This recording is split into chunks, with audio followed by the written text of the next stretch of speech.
So we're very excited this evening to have you all here, and I'll let my colleague Julia now introduce herself.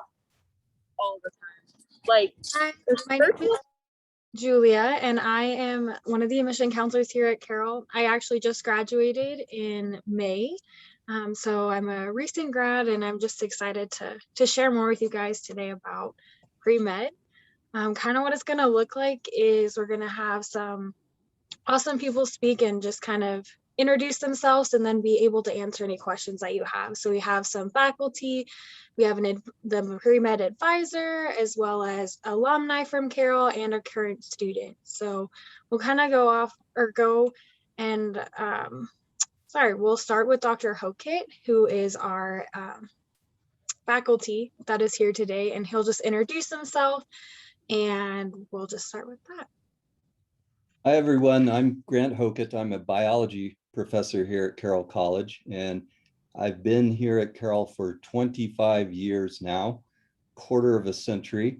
Hard to imagine. In fact, some of the physicians you're going to be talking to later on are some of my former students, and I'm recognizing a couple of names in the student list here that I think your parents were my students. So it's been a while since I've been at Carroll. Prior to Carroll, if you want to know my education background, I did my undergraduate work in Colorado, and then I went for my PhD at Oregon State University. So I'm familiar with the Pacific Northwest.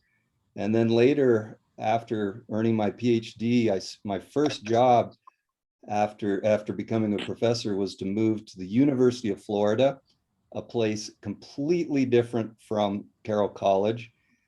Spent 2.5 years there teaching classrooms full of literally 500 to 600 freshman biology students.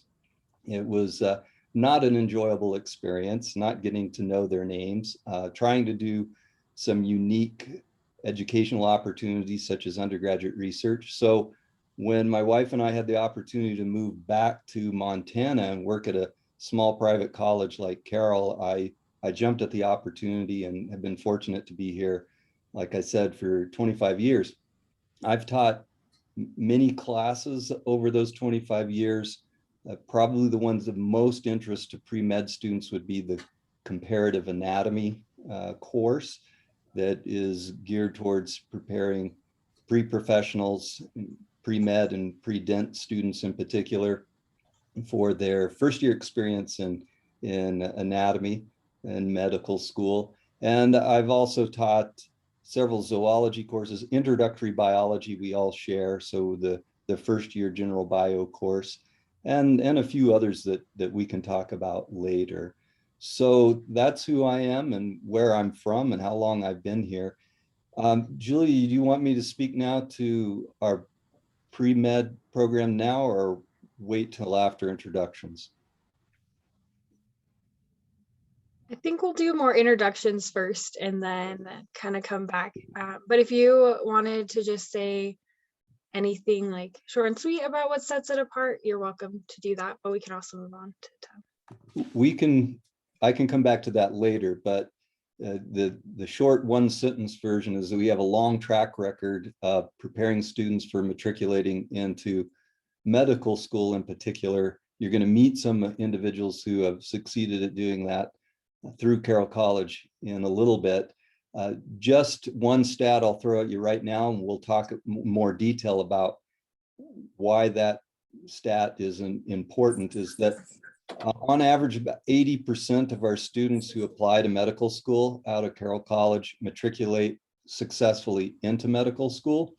And if you compare that with the national average, it's 40%. So we have a matriculation rate that's twice the national rate for matriculating students into medical school.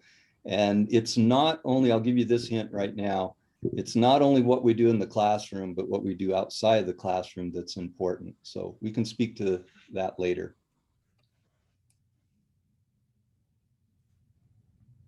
Awesome. And Tun Wen, if you would introduce yourself. Yeah, so I'm Tun Wen. I have not been here for 25 years. I've been here for a whopping 7 months. We just moved here from South Korea, actually. So a little bit of my education background. I have an undergraduate degree from Ithaca College in art history and anthropology. I joined the U.S. Army Reserves, did a lot of traveling from there.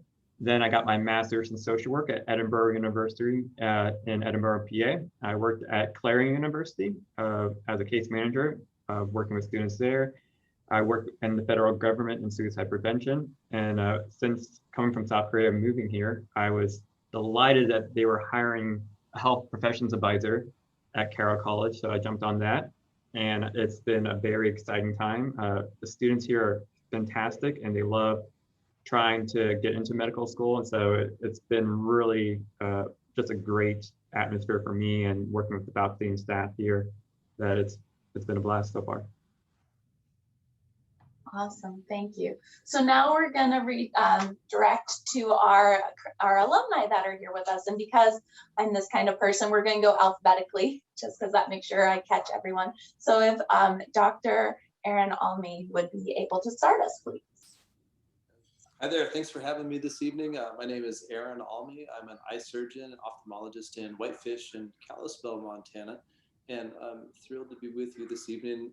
So grateful to have been a graduate of Carroll College. I grew up on the High Line and yeah, I look forward to answering any questions that I can this evening.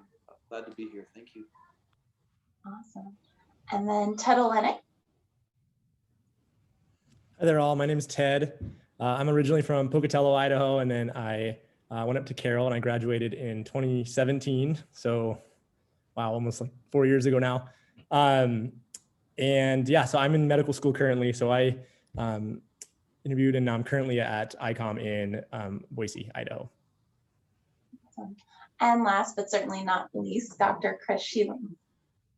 Yeah, hi. So I'm Chris Schelling. I originally from Spokane, Washington, and I graduated in 1998 with Ty Eisbach. He was actually my roommate for a year in there. I'm now the CEO of, I'm actually going to present maybe a slightly different perspective. So I didn't go to medical school. I was graduated from the program pre-med. I also got a degree in history.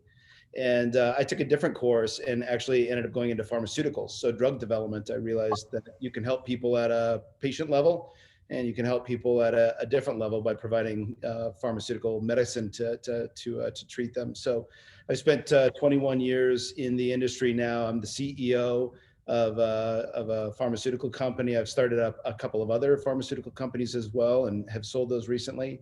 And but I can tell you that the education I received at Carroll, certainly positioned me very well to understand how to navigate pharmaceutical drug development, including an engagement with the FDA. So excited to be here, excited to talk with you guys.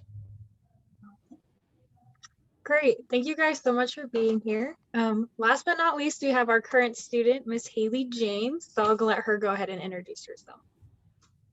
Hi everyone, my name is Hailey James. I'm originally from Helena, actually. I'm currently a junior majoring in bio with a pre-med focus.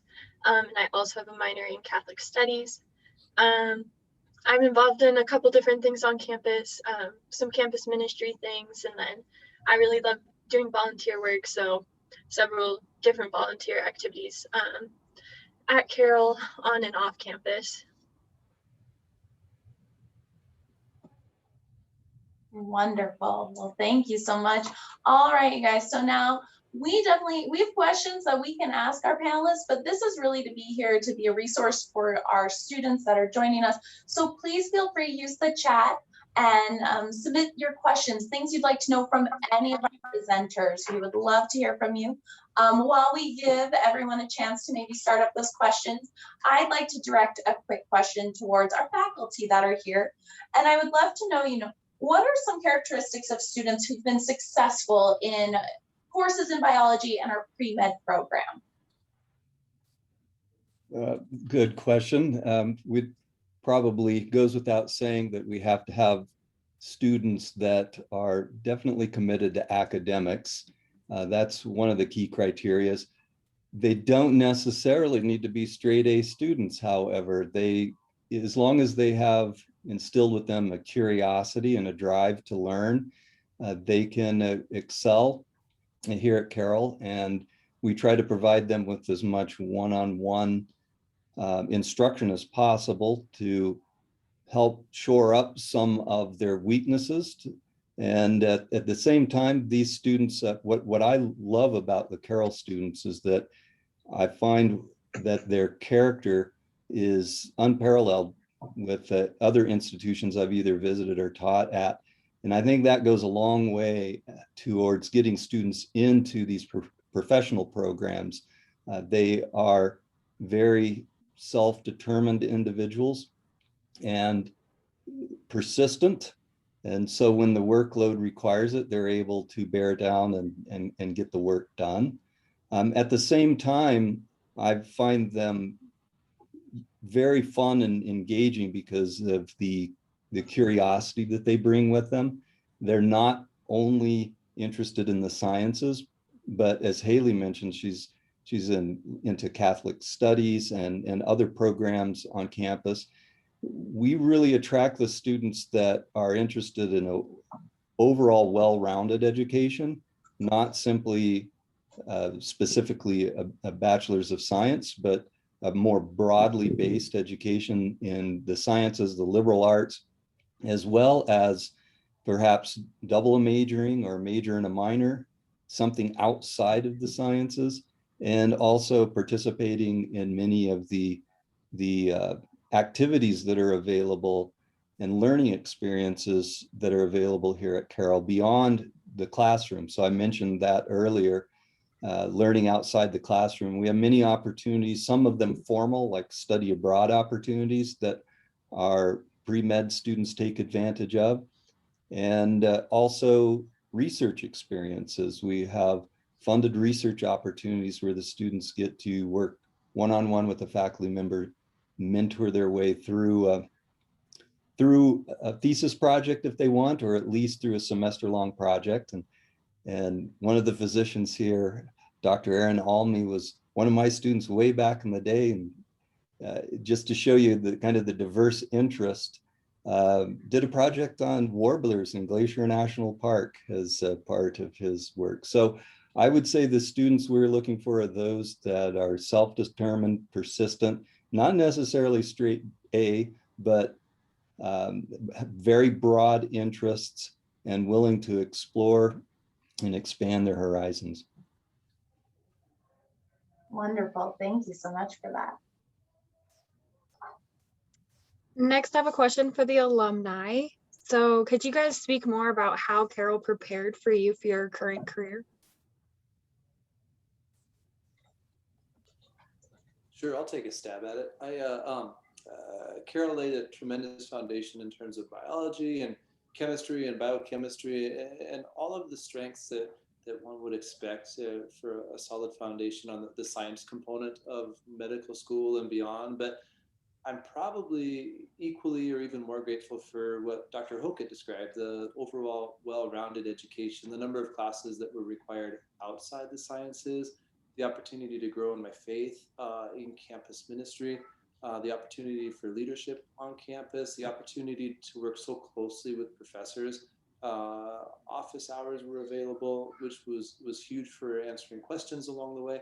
But the relationships that came out of those interactions with the professors were far more valuable. I remember being able to sit down with Dr. Hokit my senior year, and we were able to, in a group of 3 or 4, to once in a while grab a beer as we were talking through the final parts of our senior projects and honors projects. Or Mr. Buney, my organic chemistry professor, finally sharing a few secrets of some of his favorite fishing holes. Those are just memories that come to mind. But I guess to focus back on the question, the well-rounded nature of the faculty, our science faculty, who made such a commitment to Helena and the Valley, and seeing their interests outside of science, even as they're passionate about science, and seeing faculty engage and make meaningful difference to make their community better. Those were imprints that I think are have just carried with me, and I'm very grateful for that. So a very broad answer, but it's the total package. It was the well-roundedness of the education, in and out of the classroom that has made the biggest difference, and I think is it's very inspirational in at least in my life. So thank you. Yeah, I'll piggyback on what Aaron said as well. It's good to see you, Aaron. It's been a long time. But Dr. Hokit, I think touched on a couple of things that, I certainly had thought about as well, in terms of ways that the school, impacted me. So on one hand, the education was phenomenal. I always felt that Carroll punched above its weight class. It was always, the professors there were always professors that could have taught at any Ivy League school, I think, but probably ended up finding their way to Helena because they enjoyed being in Montana. So I found that the education was outstanding, but it was kind of more the intangibles that mattered. Dr. Hokit mentioned that you don't have to be a straight A student. I find that there's a lot of richness in not gunning for a 4.0, and you lose a lot of, I think, value in life. I know probably the best grade I ever received at Carroll was from Father Harrington, who used to be president of the school, and then he was the head of the pre-med program for a long time. And he's probably still kicking around there at campus somewhere, but he had a botany class, and botany sucks. It's just you get to a place where it's not fun studying after you've been like in biochemistry and, all these other great classes. All of a sudden you're studying flowers and stamens and pistils and all this other kind of stuff. And I remember it was our junior year, and it was just, and we were bored out of our minds in the class, but it was like, you had to get through the class. You had to learn how to study. You had to know how to graduate from it. And I remember at midterm, I had a D in the class. My best friend, Bob, he had a D. We were lab partners in there. And I remember going to Father and saying, he was my advisor actually. And he was like, you guys should probably drop out. You probably shouldn't stick in this class. And, and we're like, well, it's going to affect, our chance for medical school. And he's like, yeah, but having a D is not what you want to go to medical school with. And so Bob's like, okay, I'm going to drop. And I went back to Father and I said, I think I'm going to hang in there. He's like, Chris, he's like, you're not going to get better than a C. There's just no way you can do this. It's just, you'd have to get like a 98% in the second half of the class.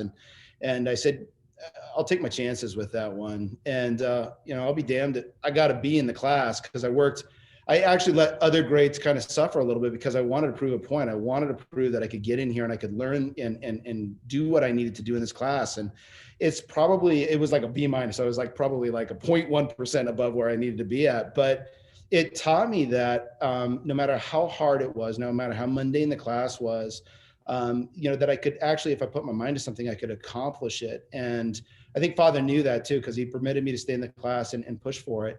And it hands down, it's like the grade that I'm most proud of, that I was able to show myself that I could do it. And I could tell you, there have been a lot of times in the last 20 years in pharmaceuticals where, things have been really tough. They've been really hard. They've been mundane. And I look back at that class and the fact that Father permitted me to stay in there and, basically put my mind to getting something accomplished. It wasn't about the content of the class as much as it was about, being given the opportunity to really prove it to myself that, if I put my mind to something, I could succeed. So, I'm really eternally grateful for Father for giving me that chance to do that. I think it was interesting that that summer he gave me the chance to take care of his flowers in his greenhouse, which I'm not sure he permitted a lot of people to do, but he went on a trip and he came to me and said, could he take care of it? Which kind of gave me a nod that, maybe that was the right approach, and, gave me a lot of confirmation that, if I worked hard at something that I could accomplish it. So there's times where B minuses are worth a lot more than A pluses, I think. And certainly that's something that I've carried with me for a very long time. I'll add one other quick anecdote, which is there's other people, including alumni. So there's great professors there that teach you things in the classroom and out of the classroom. And then Dr. Tim Dernbach was a cardiovascular surgeon in Billings. And so I used to shadow him for 4 years. I'd go over on my breaks and spend time with him in the operating room. And he would bring me in and I would be a part of the surgeries he would be performing. And I remember one time he opened up this 88-year-old man's chest, and I'm standing right over his head, and they stopped the heart. And Dr. Dernbach looked up at me. He goes, he goes, this is the first time that this man's heart has stopped beating since he was about 6 weeks, post-conception. And that the gravity of that concept was something that you can't learn anywhere. And he'd bring me back into his office and spend time talking with me. Now, Dr. Dirnbach was on WWAMI. He was on the board at University of Washington Medical School. And the things that he would teach me are, he'd ask me a question. He's like, why do you want to be a doctor? And I'd be like, oh, well, I like helping people. He's like, okay. He's like, why else? And I was like, I don't know, I guess maybe you make good money. He's like, okay, why else? And I was like, I'm not really sure what you're getting at. And he goes, Chris, you want to be a doctor, you should probably have 50 reasons why you want to go into medicine, why you want to be there. He goes, why don't you go back and think about it? Next time you come out here, spend some time and talk with me about it. And again, that learning, that ability to see some insight into things that no one else gets a chance to see, I think is something that I have tremendous appreciation for, Carroll. So I think top to bottom, inside and out, I think you've got some really amazing people who teach you a lot about life and not just about what's in a textbook. So I have tremendous appreciation for that. So I'll just add a little bit. I don't want to take too much time, but yeah, I mean, the other gentlemen have commented really well on that, but yeah, like everybody's been talking about. So I minored in history, and then I also did research in statistics and math. And so at multiple medical school interviews that I had, they asked about kind of my well-roundedness and what I thought that I could bring that other students couldn't bring. And I was able to draw on a lot of what everybody's been talking about. And that's taking classes that other students haven't, frankly, and being able to do research. And, like Aaron mentioned, I was able to grab beers like Dr. Schaefer. I played board games with one of our history professors, Dr. Dean Pavlakis. So I was just able to talk a lot about kind of the well-roundedness at Carroll. And then, like they said, I mean, there's just so many opportunities. I mean, you really just cannot, it's almost hard to get left behind at Carroll and not be involved with stuff. I mean, you almost have to, just being by nature of being on campus. So like they mentioned, like I mentioned, I'm in med school now too. So I would say that the study skills and the education that I got at Carroll has put me far above a lot of my other classmates. I mean, I don't want to say Carroll is harder than a lot of my classes, but there are instances where I think that I worked harder at Carroll for some classes than I have in medical school. So, and it's helped me out a lot. My study habits are a lot more well-adjusted at medical school than they would have been, I think, otherwise. So, yeah, I don't want to tag on a whole lot more, but just like everybody's been saying, I think the well-roundedness, the opportunities you're given, the amount of connections at Carroll, I constantly, you run into people that have some kind of weird connection with Carroll in the pre-med program and stuff. And it's just funny. So there's just a lot of kind of cool things that makes Carroll unique besides just the education. So. Wonderful. Thanks so much, you guys. So we did get a question that came in through the chat, and it was, what year do students usually get an opportunity to do research? Do you have to be an upperclassman? So Dr. Hokit, could you maybe answer that one for us quickly? Sure. Short answer is no, you don't have to be an upperclassman. And this is probably where I've seen the biggest change in my 25 years at Carroll. When Chris and Aaron were here way back in the day, it was a very, very traditional type of scaffolding, and you usually had to wait until you were an upperclassman to get an authentic research experience. But we've changed that at Carroll, realizing that one of the best ways to teach how to become a scientist is to get the students to actually do science right at the beginning. So some of the more recent graduates like Hailey and Ted can probably speak to, we've been gradually changing our curriculum over the years, and just at recently a big overhaul of the curriculum, so that year one in your freshman year in some of our standalone labs, we now have authentic research questions that the students are being asked. They're, as you might imagine, relatively small scale and short duration, but we refer them as being authentic research questions in that they're not the standard cookbook recipe laboratory experiences that we used to offer.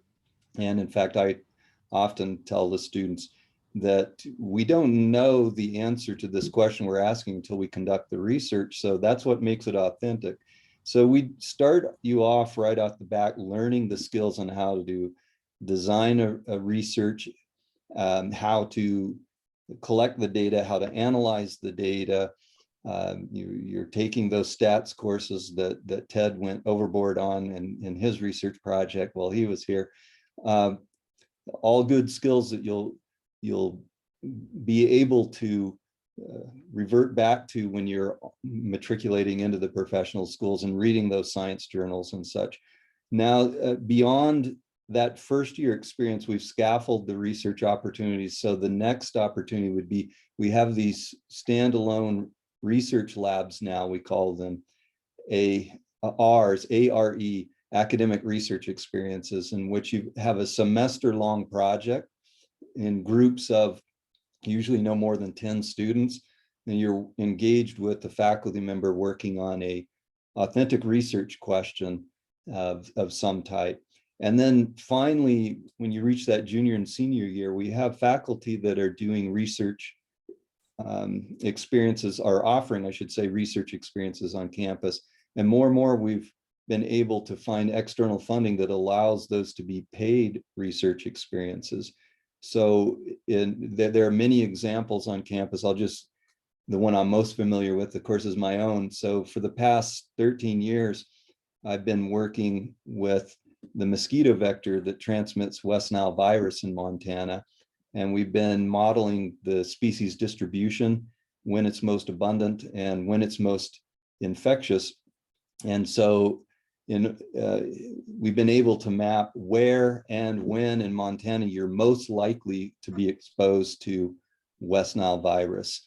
So that's my project, and I usually have about 6 to 12 students a year that are involved in the project. It's a 10-week commitment, and we travel across the entire state trying to collect the mosquitoes and use molecular detection protocols to test those mosquitoes. Other faculty have projects working with chytrid fungus and its effects on respiration amphibians. Maybe Hailey can speak to that a little bit later. And some faculty are working on gene editing in C. elegans, a little nematode worm, and some neurology experiments. And so we've got a diversity of opportunities that are available for students to pursue once they get to that stage. They want to take on an even more challenging research opportunity. Right. Hailey, did you have anything to add about research at Carroll? So I haven't done any of the paid research or anything, but the professors are really intentional about bringing research into even just normal labs at classes. For my second semester of OChem, our professor was doing research on antibiotics, and so we were trying to synthesize chemical-based antibiotics. So it's just integrated right into our lab. And then this year in my biochemistry class, we kind of get to help decide on what some of the labs we want to do are, and then get into those processes, actually make the reagents and go through the entire process of the lab, walking through it. And I don't think that's really an experience you get to have everywhere. It also makes a big difference how close you are with your professors. Our small class sizes were able to be a big part in that research, and have easier communication and everything. So it's pretty amazing. Thanks. So we have another question in the chat. So the question is, have you ever had any neurodiverse students make it through the pre-med curriculum? So I don't know if Grant and Tang, if you want to talk about kind of what supports we have for students in the program. Sure, I can think of at least just that I was personally aware of at least 3 or 4 students that would be designated neurodiverse that matriculated through the program and into professional schools, medical schools, and other opportunities such as PA opportunities and physician's assistants and others. In terms of support systems that we have at Carroll, the primary support is always going to be your faculty that you engage with and let them know of your particular learning needs. And if we haven't convinced you of anything, I hope we've convinced you that faculty are willing to work with our students one-on-one and help you with those particular challenges. In addition to working with your faculty members, we've got academic support services that are available to help students that are challenged on the academic side of of learning issues. And we have tutors that help students through those particularly challenging periods, say like a second year OChem, something of that sort. But we also have a nursing staff and site nurses that are available to consult and counsel with the students. So we have that scaffolding again from the individual faculty members to academic support services, and we do have neuropsych nurses available for counseling services too.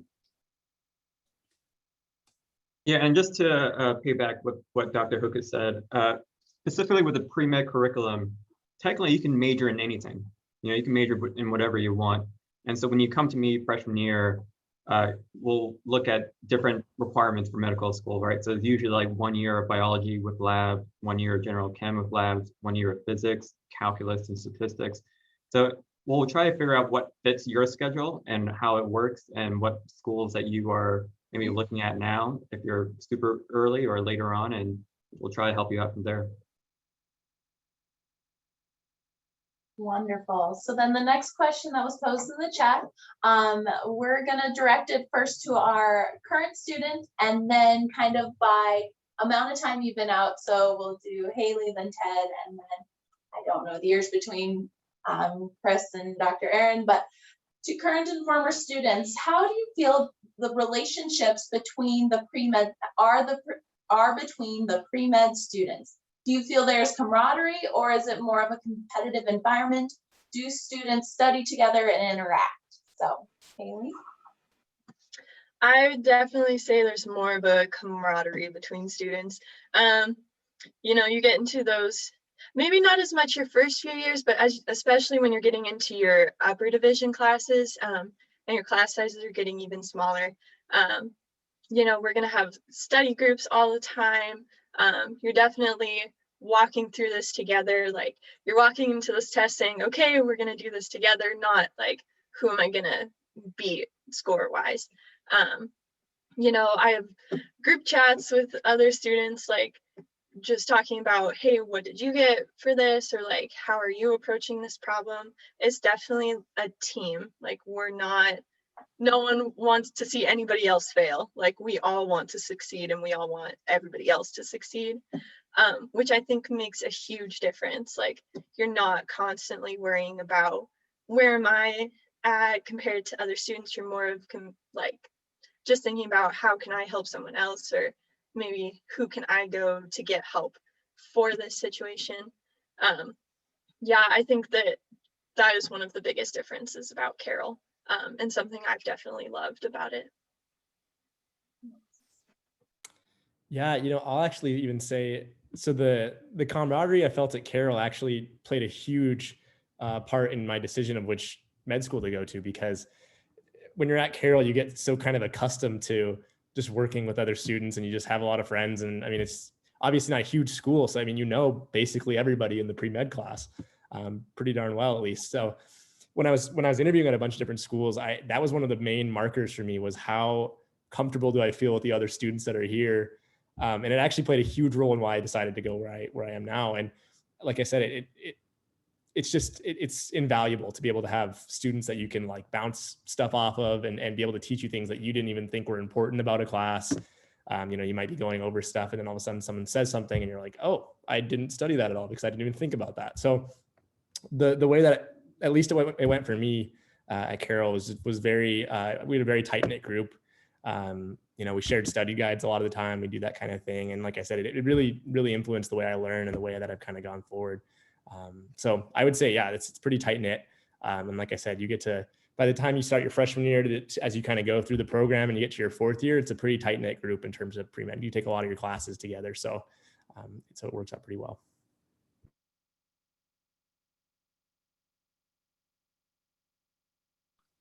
I suppose I'm up next. Chris has me beat by a year. So gosh, Hailey, I love the way that you said that, walking through this together. I'm delighted to hear that things have not changed in 20 years. It is very much the experience. We're in this together. At times we need to survive this together. We can learn from one another. It's a great blessing to journey together through it. And as Ted says, the class sizes tend to shrink in the later years, and that community, the intensity, the support only grows over time. I remember that so very clearly. I'm delighted that things have not changed. That's fantastic. Yeah, I agree. I feel really old, first of all.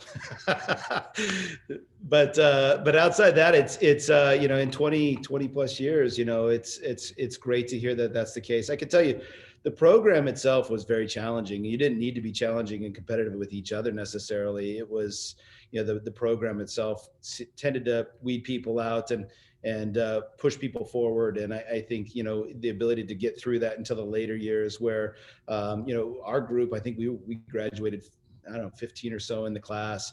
And we were really, really tight by the end, because it's really hard to do all-nighters by yourself. And so the ability to stay up and you know, give each other grief at 4 a.m.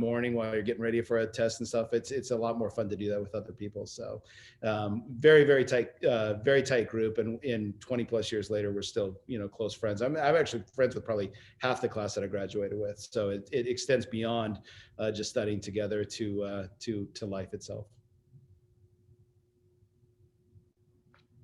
If I can, one of my freshman year roommate just texted me because I'm a big Bears fan and they just signed a terrible quarterback, and he just roasted me over like 5 different texts. So, so I'm still in contact with my freshman year roommate too from pre-med. So I just want to quickly add that it goes back to that quality of character that I was talking about earlier that I recognize in Carroll students. Comparatively speaking, other places I've been, it doesn't surprise me at all that Carroll students are very comrade oriented and team oriented and help each other out. And that's what I would expect, and most faculty at Carroll would expect of our Carroll students. Awesome. Thank you, guys. The next question we have is, are there opportunities to shadow or work with the physicians in Helena as an undergraduate? I guess I can start that and maybe pass it off to Ton, who I'm not sure at what stage he is in working with Wes on our shadowing experiences that we have in Helena. But the short answer is yes, there are opportunities to work with physicians here in Helena. And we have agreements, formal agreements with a couple of clinics and with St. Pete's, our local hospital here as well. So the short answer is yes, there's opportunities to work with physicians. And I don't know, Ton, if you can add any more to that from Wes Feist is our internship coordinator and helps organize those. And I know Ton works with them. So I'll pass that off to Ton. Yeah, so you usually do your the shadow internships around sophomore year, summer. Due to COVID for the past year, I know that it's been an issue at times, but usually around your sophomore year, you start like, hey, can I help shadowing? And Wes, who's a great person, and hopefully you meet him, will work with you on that and start the application process. Usually at Dr. Hokit said like St. Peter's and other clinics in the area. And I don't know if Hailey or Ted, if you guys wanted to jump in about maybe your experience that you had of having that chance to work or having. Sure, I can just for a second. So I did get to shadow, obviously, like they kind of said. I actually shadowed a dentist first because I wanted to kind of see if that was something I was interested in, and absolutely not for me. It's a great career for a lot of people, but so I actually shadowed a dentist for my freshman year. And then I went on to, I actually kind of had like an internship with the Helena Pediatric Clinic, basically. So I spent 2 years there. And by the end of it, I was able to kind of do patient histories and do a bunch of stuff that they would let me kind of just go into the room and kind of practice my skills, and I'd go out and present what I thought was going on to the physician there. So yeah, like everybody's kind of said, there are a lot of options. It just kind of depends on what you're interested in. But I do encourage you, if you reach out starting your freshman, sophomore year, to be diverse in what you're shadowing, just to make sure you know what you want to do, right? Because a lot of people shadow a doctor or shadow a dentist and figure out that's absolutely not what I want to be doing right now. And you may decide that physical therapy or whatever is kind of your passion. So I encourage you to, as soon as you're able to get out there and start looking around and shadowing. So I can add just a little bit of that too. From my experience, your professors really are aware of where like job openings might be to get into the medical field, where shadowing opportunities are, and your advisors. Just a personal story for me is I wanted to start getting some clinical hours. And I had 2 professors recommend to me to apply to the hospital as a phlebotomist.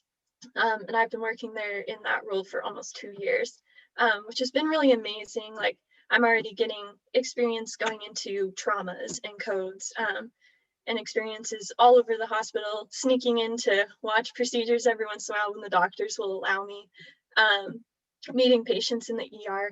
And it's been really amazing. And I never would have had that opportunity if those professors wouldn't have brought it to my attention. Awesome, thank you. So the next question I have, actually, I'm going to first direct to Tunwin, and then maybe Dr. Hokit can also help. But how do we help prepare students for getting into medical school? Do they do any mock interviews? So maybe if we could talk a little bit about how we advise our pre-med students and kind of the process in like maybe a quick way, like what you do in the 4 years to help get them ready.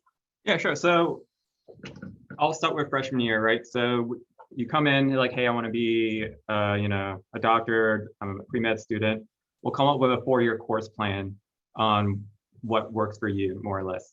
Usually, I tell them, junior year, fall semester should be like your easier semester because you're studying for the MCATs around that time. If you're planning on applying right after graduation, so we'll work on that. Make sure you get all the requirement classes. I always like to tell the students, like, come up with like 15 or 20 medical schools by your sophomore year and your sophomore year, just to see where you want to go to. Kind of have to figure out what kind of doctor you want to be as well, which is super important. Junior year, at the end of junior year, you'll have your MCAT score. You'll have pretty much your application ready. So like a lot of people are applying in June or July for medical school. And then you probably hear from medical schools from October, November, December. And during this time, for the last couple of months, I've been doing a lot of mock interviews with students, usually once or twice a week, getting ready for them. A lot of them have been on Zoom. Usually it's in person, you get invited to the campus. And I'm hoping that opens up later on next year. And then we start rolling out, and like a lot of kids are getting in, and it's been a fun time. Anything you'd like to add, Dr. Hokit? No, I would just say this has been a long-standing tradition that we try to start with students in the first year, getting them thinking about not just what they have to accomplish in the classroom, but the clinical hours they need to log, the planning for taking the MCAT exams and support for taking those. We do the mock interviews, as Ton suggests. We help you organize and coordinate the letter writing phase. So there are many services that we're featuring outside of just the classroom. And in fact, that's one of the main reasons that we hired Ton a few months back, was that he's the point person for all of that stuff that goes on outside of the classroom. Great, thank you. So we've got a couple of questions that kind of look like how to balance being a pre-med student and having maybe a job on campus or being a student athlete. So would you guys be able to speak about just kind of what it looks like to have a job, maybe as a lab aide, while keeping your studies in check, or being a student athlete, or being involved in other activities on campus? Yeah, briefly, I'll speak to the work study question. I see it up on the chat board. We have lots of students that perform work study roles in many different capacities. Some are able to do work study for faculty that are doing research. I usually hire a couple of students a semester to help out with my project. We have other opportunities across campus, everything from working in the library to working in the business office, working in the academic advising office. And we are very cognizant of the fact that students have to balance their preparation for courses with work hours. So we tend not to pile up too many workload hours on top of students that are trying to get that work study logged in so they can have a paid experience. And I would turn it over. I would guess that some of the alums and current students that we have had those experiences.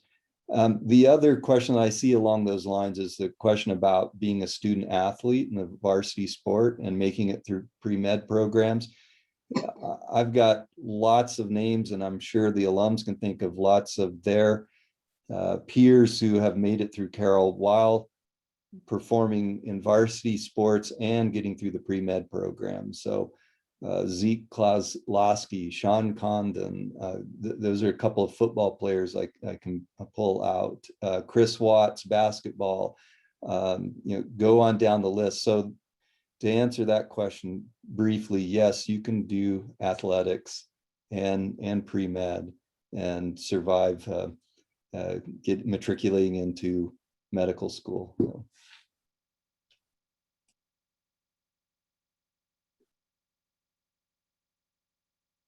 Anyone else care to add on that? Ted? I'll just briefly, sorry.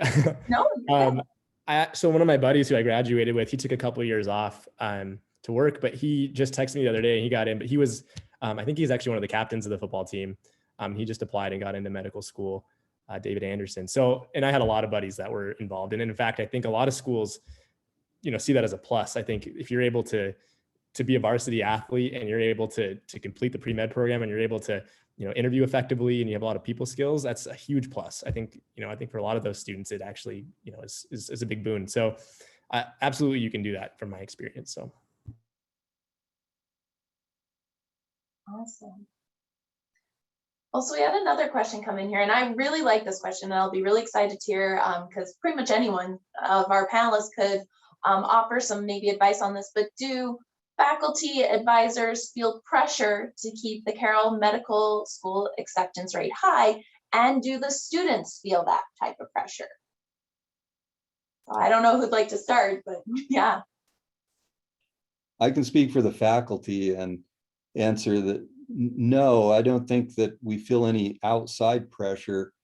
I think our success rate is mostly a result of focusing on the individual students, and that's where we apply the pressure.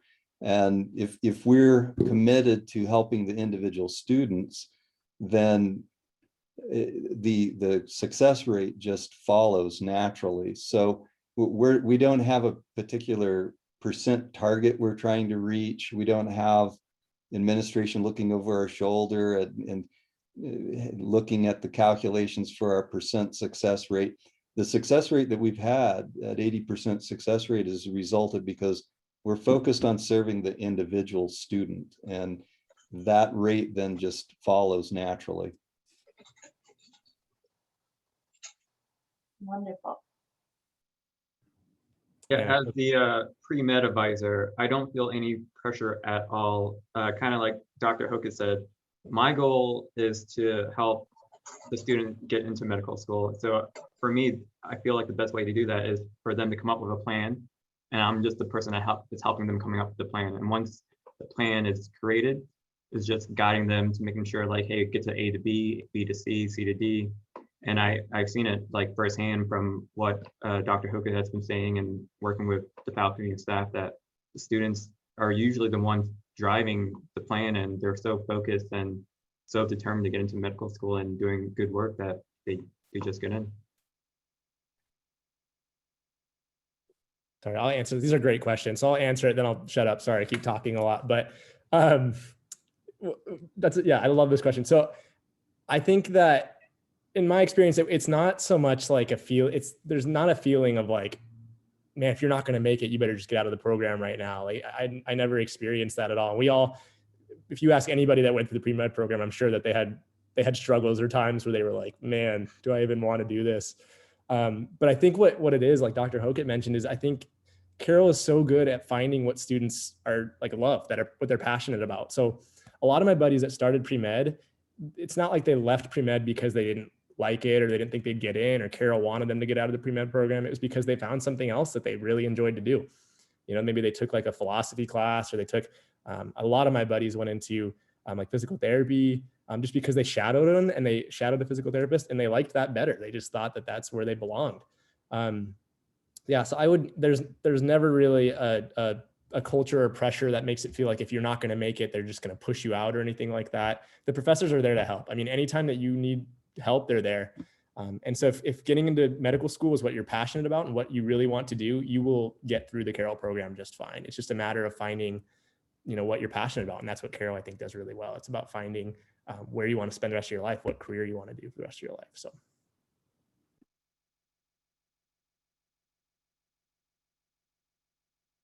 Hailey, Chris, or Aaron, anything you'd like to add?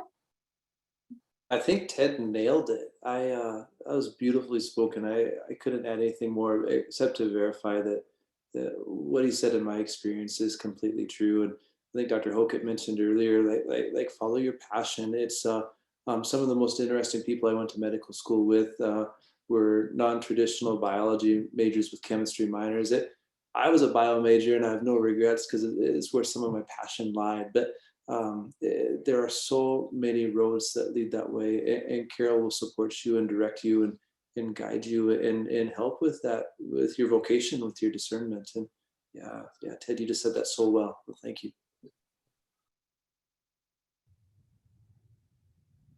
Yeah, I would agree with that. It's not really a pressure to like keep up to the standard or anything. It's more of just like trusting that your professors are going to lead you to where you need to be prepared for medical school. And you just know that your professors are going to put in as much time and effort into you as you put into your course. So if you're working hard and like you're pursuing your dreams of going to medical school, your professors are going to give that right back to you, and they're going to help you in any way they possibly can to get you to your goal. So it just kind of comes naturally with the program is what I would say. Yeah, and what Ted and Aaron said made a lot of sense to me, because I didn't go to medical school because I decided to take a different path, but I was applying for medical school. I was going down that road. I was interviewing at schools. So there was nothing that Carroll did that didn't prepare me for it. I was all teed up and ready to go. And then I, kind of stumbled into pharmaceuticals and found an interest there and pulled my apps and went in a different direction. So it was 100% my choice to switch gears on that one. And it was just because I found something else that I was more passionate about. So it really is what you make of it. I'll throw out one more anecdote that may help provide perspective. That I had an advisee who was literally a straight A student in the biology program and predestined to go pre-med, and that's the way his family wanted him to go and all of that. And he ended up coming into my office one day and sat down, and almost in tears, he'd tell me, I just don't think I want to be a physician. And I said, well, what are you interested in? And we started talking, and he loved law and politics. So I helped him switch majors that day. I don't know if his parents really like that, but we got him switched over, and he went into pre-law, and he's now a practicing lawyer in Seattle and sends me notes every once in a while that it was the best decision he ever made.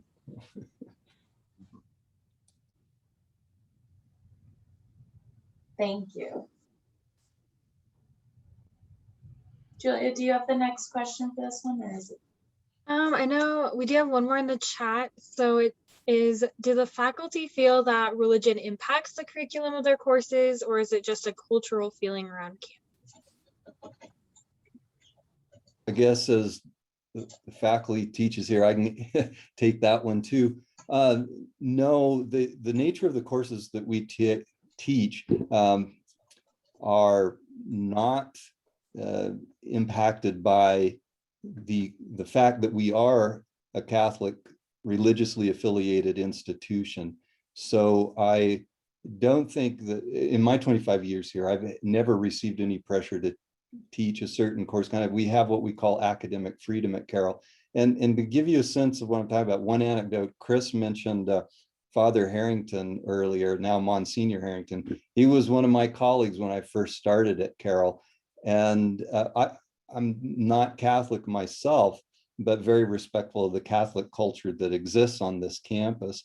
And I wasn't sure exactly what the Catholic perspective was on teaching the concept of evolution.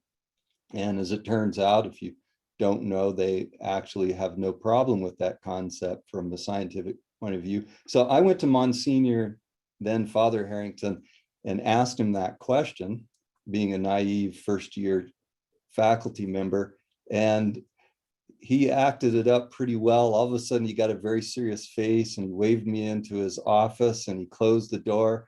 And Aaron and Chris will remember the green chair that every student was terrified to sit in. He waved me to sit in the chair. And as I sat down, he looks at me with a very stern look and he says, "We learned our lesson with Galileo," and then starts laughing hysterically. So that gives you a sense of I hope, of how our curriculum is driven by the needs of the students and what materials they need to be successful. Now, having said that, we are religiously affiliated students, so there's definitely religious culture on campus and a Catholic culture on campus. Wonderful. Thank you so much. Okay, so we're getting close to the end. So we have 2 more questions that we're going to pose to our panels, but we are going to try and wrap it up. So it was briefly mentioned that there are study abroad and global experiences. What does Carroll's programs for that look like, and does it fall in well with the pre-med program? I guess I'll take that one again too. So we have many different opportunities in study abroad, not necessarily associated with the biology or the pre-med programs, but some are, and I'll return to those in a moment. But I would encourage students to explore their interests and passions more broadly. We have opportunities, study abroad opportunities that are of different types. Some are short-term faculty-led study abroad opportunities in which students will spend anywhere from 2 to 4 weeks traveling with the professor, faculty member. There's nothing like having that faculty person guide you through, say, the Middle East, if you with Jeanette Fraguglia, a history professor here at Carroll College, or go to France with the faculty member.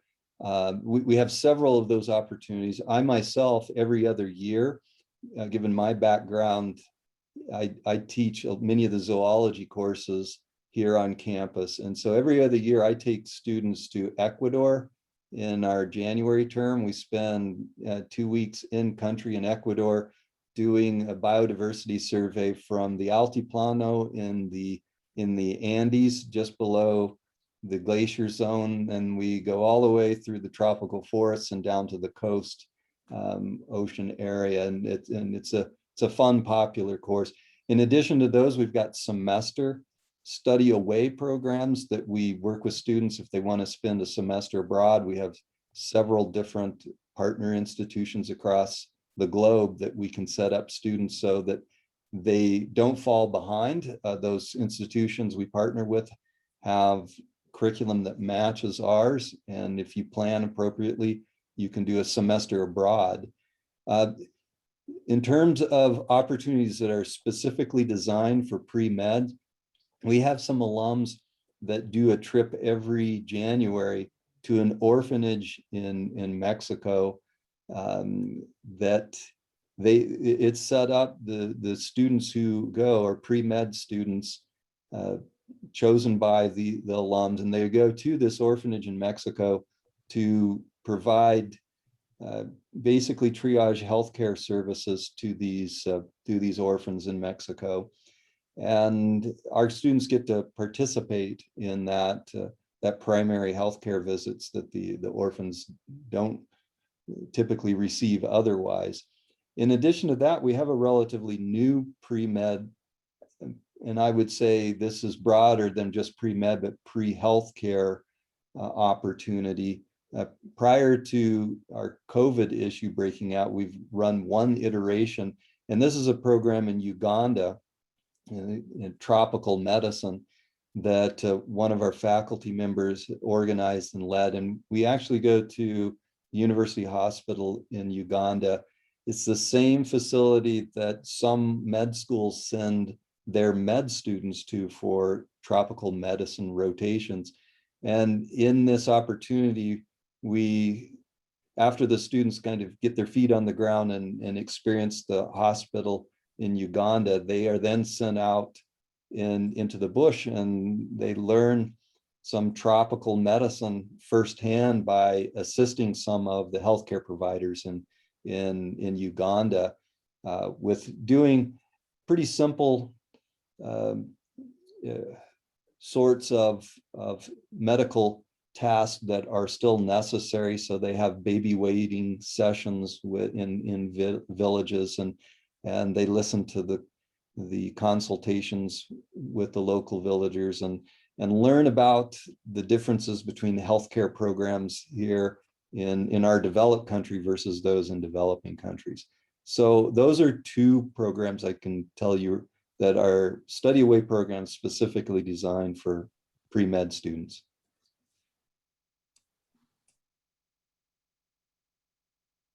Wonderful. Okay, so I know we're right close to time. So as we wrap up, one thing I would just like all of our panelists maybe to provide is really quickly, one quick piece of advice you would give students as they're looking to decide if Carroll College might be the right fit for them. So, and it can be advice for anything, but anyone would like to offer some. I've got a quick story that I think speaks to that. I was my first year of medical school, and Ted will recall the social history, the part that they launched you into the room first, so trying to gather a bit of the patient's background. And generally we'd get to do that on folks who were nearly out of the hospital and they were on the way to recovery. And it was a great chance for young medical students to practice that part of the interaction. And at a 45-minute visit with this very nice couple in Bozeman at the hospital, and he's recovering and doing well. And at the very end, his wife happened to ask, she said, "Where did you go to undergrad?" I said, "Oh, I went to Carroll." And both their eyes lit up, and they shared with me this brief story. They said they had two daughters. One went to Carroll and one went to another great school. One went into nursing and one became a teacher. And I can't remember which was which. And they said their daughters were well liked. They had great college experiences. They made a lot of friends. They had a very similar paths and a similar journey. And they left. They were successful in their careers. They married. They had families. All was well. 10 years after they graduated, their grandpa died. And the girl that went to school elsewhere had a couple of friends reach out, even had a friend that took the time from college to come to the funeral. They said their family was inundated with 14 Carroll friends and alum who traveled across the country, across the state, reached out, were there. They got sort of teary during the story, and they said, it took us 10 years to figure out why Carroll is so special. I have my niece is looking at different schools, and she's interested in nursing, and I keep coming back to it's the relationships, it's the journey, it's the relationships that you'll forge. 20 years later, there's still 8 couples, Carroll crew that get together. We make it a priority every summer, and there's this next generation of hopefully future Carroll alum, our little kiddos that are growing together, and it's that relationship that took that family 10 years to figure out what made Carroll so special. I am so grateful for those relationships, and they're still an integral part of my life and my journey, my professional life, my personal life, and I'm just so profoundly grateful for that. I guess I'll add my thoughts on this, which is, I think there's a lot of schools that you can go to that offer, big time sports, and there's a lot of schools you can go to that have Greek row.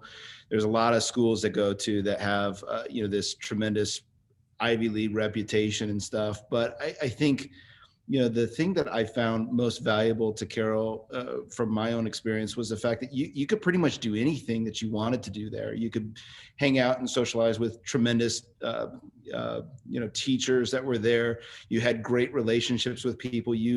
As I was looking at some of these questions in here, I kept thinking about, you literally can do anything. You can go shadow people. You can go lead in sports. You can start up programs there at the school. You could take multiple majors. There's just so many different things that you can do at Carroll that I'm not sure you would have the opportunity to do and have that flexibility and that support at other schools. And so I think just whether that's the sheer magnitude and the size of the school, or the fact that you've got third year TAs who are teaching your classes as opposed to these tremendous educators. So I just thought, really it's like, this tiny school that packs a tremendous punch.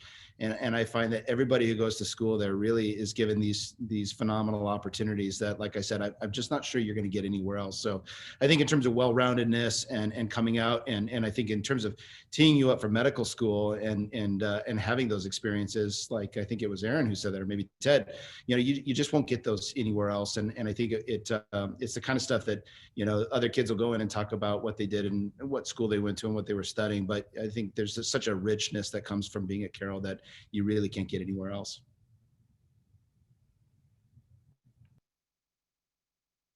Yeah, I think that's super well said. Just to speak on what everybody said, you can go to a lot of schools that are going to have great education, like everybody said, but you really have to go where you feel the most comfortable, and where you're able to kind of feel like you can just be yourself and do the things that you like Chris was saying, that you want to go do. A quick story. So when I was at Carroll, we actually didn't have a men's soccer team at the time. And so me and my buddy, my freshman year, we started a club team. We started playing other schools. And then eventually the school kind of was like, well, there seems like there's enough people playing soccer. So then we were involved in getting the actual soccer team started at Carroll. We interviewed some of the coaches, we did some of the stuff. And that was just because we wanted to go play soccer against some other schools. And it ultimately led to them getting a bona fide team. I'm not saying it was me. I'm not trying to gloat or anything like that, but I'm just saying, you can go do those things and start clubs and start those things. And it's not looked down on, or you're not looked down on as like an underclassman, like you might be at some other schools. It's just, you get to just go do the things that you want to do. And then I guess lastly, like they mentioned, I have classmates right now who have gone to, Princeton and like all kinds of different schools. And I feel equally, if not more prepared in a lot of ways, academically and spiritually and socially, compared to a lot of my contemporary students here. There's just not a lot of substitute for being able to talk to Father Mark, who you guys don't know, but he's the campus chaplain. Being able to talk to him at 11 o'clock at night in the dorm rooms for an hour about just life and all the troubles that go with it. I think that you just don't get that at a lot of institutions. So choose Carroll. If you want to go to Carroll, you choose Carroll for the experiences and the people, and the support that you get. So I wish you guys luck in choosing. I know it's super stressful and I can't even imagine doing that in COVID right now. But yeah, best of luck. And I'm sure you guys will end up at the right place. So.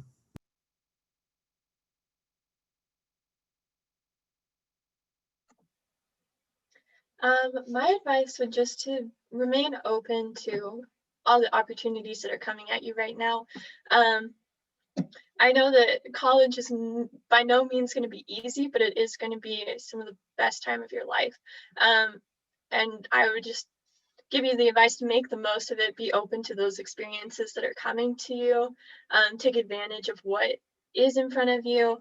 And it's just going to be amazing no matter what. If you come to Carroll, it's going to be more amazing than if you go somewhere else. But, it's going to be wonderful anyway. So.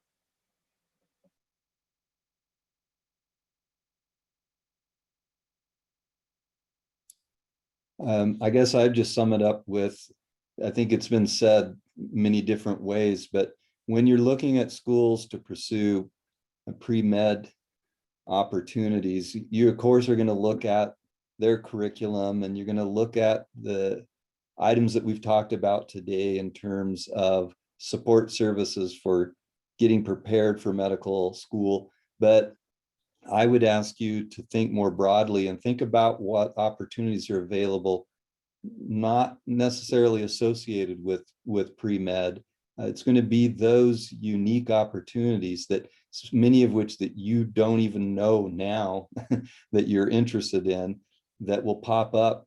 So make sure you're also evaluating institutions for the accessibility of these unique learning opportunities outside of the classroom opportunities.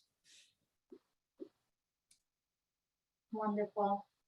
Well, thank you everyone so much for joining us. Thank you to all our panelists for being here to offer your words of wisdom. Just so grateful for that. And yes, thank you everyone. We are going to wrap up our evening. So thank you for joining us, and we hope you have a great rest of your night. Thank you, everybody. Thank you. Good luck, everybody.